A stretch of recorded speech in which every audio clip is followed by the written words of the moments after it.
The Union Cabinet has officially approved the designation of Marathi as a classical language, joining four other languages recognized for their rich heritage and literary significance. This decision highlights the cultural importance of Marathi, which boasts a vast literary tradition and historical depth. By elevating Marathi to classical status, the government aims to promote its preservation and encourage further study, fostering a greater appreciation for its contributions to India's linguistic diversity. This recognition is expected to enhance funding and support for academic research and cultural initiatives related to Marathi language and literature.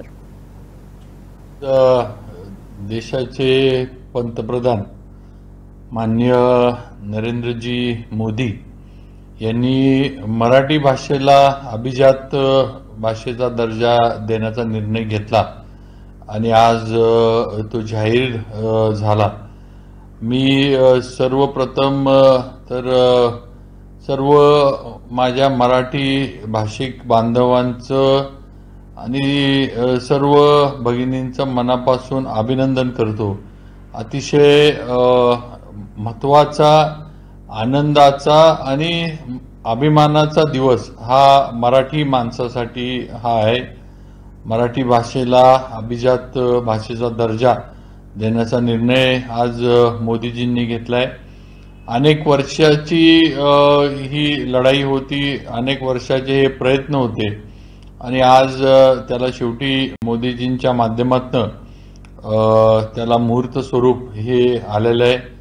यापूर्वी मी त्याचबरोबर मराठी साहित्य परिषद शाहूपुरी शाखेचे माझे सहकारी मान्य विनोद कुलकर्णी, साहित्य परिषदेचे मान्य मिलिंद जोशी आणि त्याचबरोबर साताऱ्यातील अनेक पदाधिकारी, अनेक नागरिकांनी दिल्लीला जाऊन आम्ही आंदोलन केलं होतं। त्या ठिकाणी हे पंतप्रधानांना त्याच्यानंतर साताऱ्यातून साहित्य परिषद शाहूपुरी शाखेच्या वतीनं 1 लाख पत्र पाठवली होती मराठी भाषेला अभिजात भाषेचा दर्जा मिळावा म्हणून।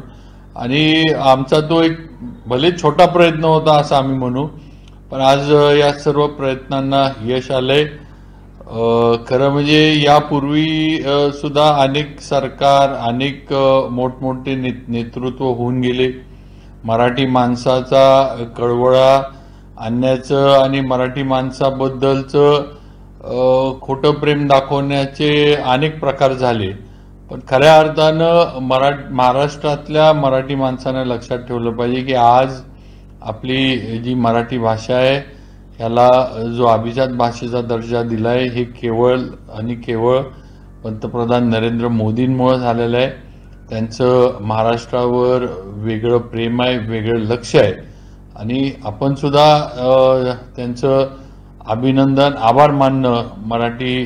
आज देशाचे पंतप्रधान माननीय नरेंद्रजी मोदी यांनी